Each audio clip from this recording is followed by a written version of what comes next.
Oh my God. Hi guys, welcome back sa akin channel.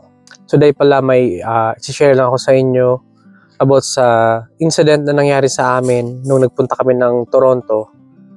This is about the rental car na na-rent namin doon. Na-rent namin siya sa pamamagitan ng Turo. Ito yung application o na parenta yung sasakyan mo. Like, ikaw yung owner, pwede kang maging host, paparenta mo yon. And then, hindi ka magdadrive, ang customer yung magdadrive para sa kanila.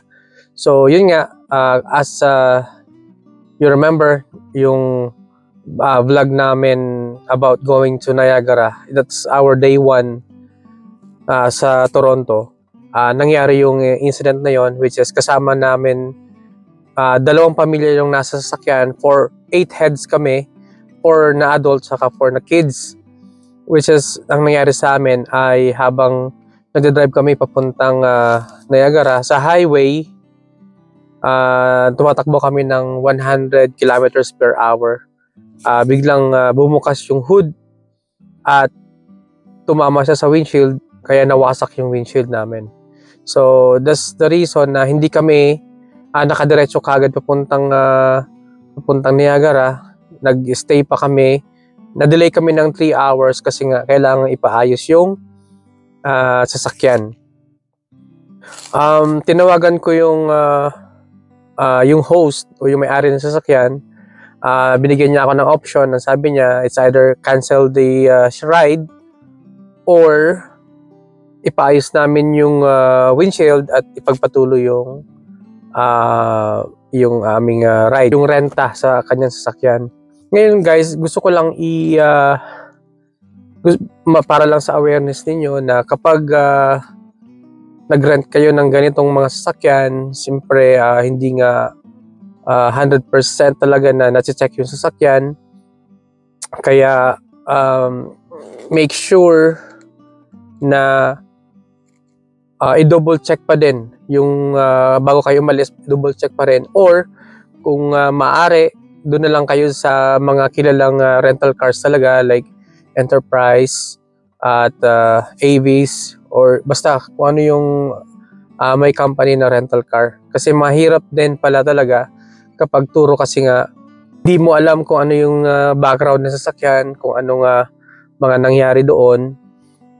Although bibigyan ka naman nila ng report na maintain yung sasakyan, but still ano yan, kumbaga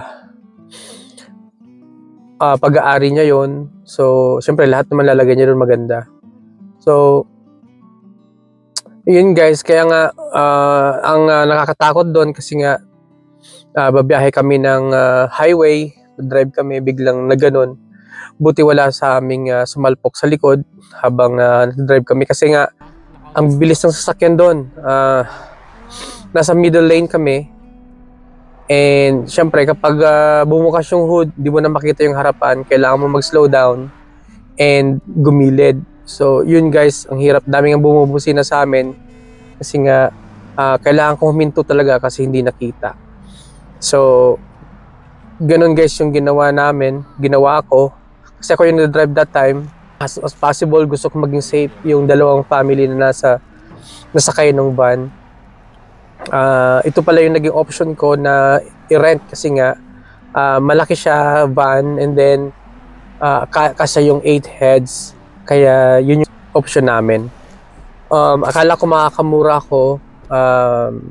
Yun pala, mas napamahal kasi nga kailangan na-shoulder ko yung expenses doon sa pagpapaayos ng windshield.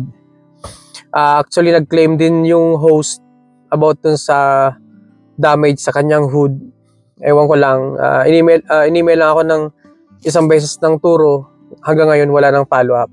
So sana hindi pinayagan na mag-claim ng Turo kasi nga kumbaga naabala na kami, and then hindi safe yung sasakyan niya. Binigyan ko siya ng kahit paano ng good review, kasi nga naawa naman ako, baka yun yung kanyang kinabubuhay o kabuhayan. doon. So, sinabi ko lang sa kanya na kailangan niyang ipa-double check o pa-check up yung sasakyan niya.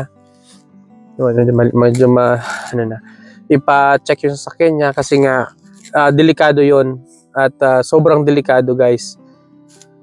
Kasi nga pwedeng magkaroon ng fatal accident sa mga ganon. Buti na lang medyo may presence of mind tayo at medyo kalmado tayo nung una. Kinabahan lang talaga ako nung nakita ko yung sitwasyon at syempre naisip ko yung family ko at yung family ng kaibigan ko. So yeah, makikita niyo yung clips, guys. Ilalagay ko dito sa video na to kung paano nangyari. Hindi ko alam, naka-on pala yung aking camera doon, which is maganda kasi nga meron akong evidence.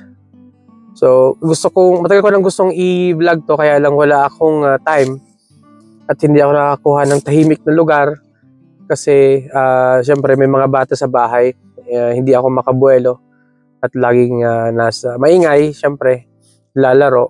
So dito ako ngayon sa sasakyan habang nag-aantay sa anak ko siya ng 11:15 dito sa school niya. Preschool siya, yung bunso ko. Yun. Habang nag-aantay, may time pa naman kaya nag-vlog muna ako. Kung ako sa inyo, guys, kung magbabakasyon kayo, siguro mas maganda doon na lang kayo mag-rent ng sasakyan sa mga kilalang rental cars.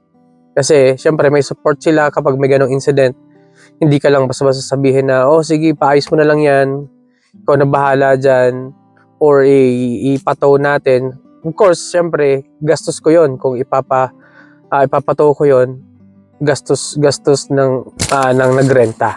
In fairness naman, para lang makasiguro, after nung maayos yung windshield, hindi pumayag yung asawa ko at yung kasama namin na hindi maglagay ng pasiguro doon sa hood. So nagbumili kami ng duct tape. So dinuct tape namin yung hood ng sasakyan para hindi na bumuka. Kasi nga bumukas habang nagbibiyahe kasi hindi na diskumpiyado na ako doon sa lock ng hood ng sasakyan. So kasi nga ang plano pa namin noon is punta kami Niagara. Maraming biyahe noon time na yon. At talaga tatakbo ka ng mga 100 or 120 kilometers per hour. So, kailangan talagang secured yung hood na hindi na bumuka ulit. Kasi, napakadelikado, guys. Sa driver, so, dinoble check ko naman yung sasakyan before kami umalis. And, nakita din sa video na pinush ko pa yung hood ng 2 beses just to make sure na naka-lock siya.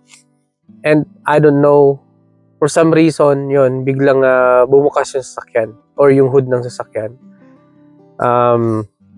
Kayo guys, kung ma-experience nyo yung ganito, ano ba yung gagawin nyo? Paki-comment na lang. And kung naka-experience kayo na magrenta sa Turo at wala namang masamang experience, so that's good for you. Ako kasi first time ko nagrent sa Turo at yung pa yung na-experience ko. Kaya sabi ko, hindi na ako ulit. At doon na lang ako sa mas mga kilalang rental cars. Kasi may support sila kapag may incident na ganun. Pwedeng palitan yung sasakyan para para sa peace of mind, diba? Although medyo mahal, mas maganda pa rin na sigurado. Okay guys, so yun lang guys na i-share ko lang. And hopefully, may makuha kayo dito na idea sa nangyari sa amin. Kung gagawin nyo yun, at least meron kayong pagbabasihan, di ba? So once again guys, thank you for watching and God bless, and please don't forget to subscribe to my channel and hit like or comment na din kung ano yung masasabi nyo. Alright? Thank you guys. Bye.